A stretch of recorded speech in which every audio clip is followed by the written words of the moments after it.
ကိုတွဲမှမြဲမဲ့လက်များတဲ့ခေါင်းစဉ်ကလူတွေနဲ့ပေါင်းတဲ့နေရာမှာတချို့လူတွေကကိုဆွဲထားလို့သာမြဲနေတဲ့လက်တွေရှိတယ်။ကိုပေးနေလို့သာကို့အနာကိုကတ်နေတဲ့သူတွေရှိတယ်။အဲဒီလိုလူတွေကဘယ်အချိန်မှတွေ့ရများသလဲဆိုရင်ကိုအခက်အခဲဖြစ်နေတဲ့အချိန်ကိုမပေးနိုင်တော့တဲ့အချိန်ကိုသူတို့ကိုအေးမပေးနိုင်တော့တဲ့အချိန်တွေမှာတွေ့ရပါများတယ်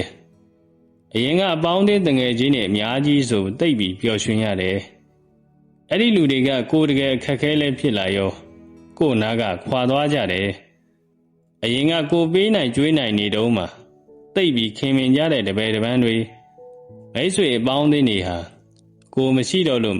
မကျွေးနိုင်မပေးနိုင်တော့ဘူးဆိုတာနဲ့10 မိနစ်တောင်ကြာအောင်တော့မှကိုနားမှာမနေချင်ကြတော့ဘူးနော်တချို့မိသားစုတွေညီကိုမောင်နှမတွေလင်းနေမယားတွေသားတွေသမီးတွေဆိုရင်လဲကိုကအတင်းမလွတ်အောင်ဆွဲထားလို့သာမြဲနေကြတာ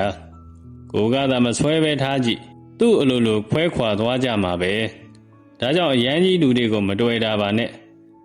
လူတယောက်ကိုတွေ့တာပြီးဆွဲထားလေလေကို့အတွက်ပူလောင်ရလေပဲလူအများကြီးကို့နားမှာရှိလေလေအဲ့ဒီလူတွေအတွက်ပူရလေလေပဲလူတွေနဲ့အများကြီးပေါင်းသေးနေပေမဲ့မဆွဲထားတဲ့သူကအေးချမ်းတယ်တချို့လူတွေကလူတွေကို့နားမှာရှိမှဖြစ်မယ်လို့တွက်ထားတတ်ကြတယ်လူတွေမရှိတော့ဘူးဆိုရင်ခံစားရတယ်ဝမ်းနည်းရတယ်စိတ်တွေဆင်းရဲရတယ်ဒါစိတ်ခံစားချက်ကိုဦးစားပေးလို့ဖြစ်ရတာပါတချို့သူတော်ကောင်းကြီးတွေဘဝကိုတန်ဖိုးနားလည်သွားသူတွေကြတော့လူတွေကိုသိပ်မခင်တွေ့တော့ဘူးလူတွေကိုနားမှာမရှိလဲအဆင်ပြေတယ်ရှိလဲအဆင်ပြေတယ်လူတွေကိုမစုပ်ကင်ထားတော့ဘူးလွတ်ထားတယ်ကြိုက်တဲ့အချိန်ထွက်သွားနိုင်တယ်ဆိုတဲ့သဘောပေါ့ဒါဟာသိပ်ကောင်းတဲ့အလေးထားပဲ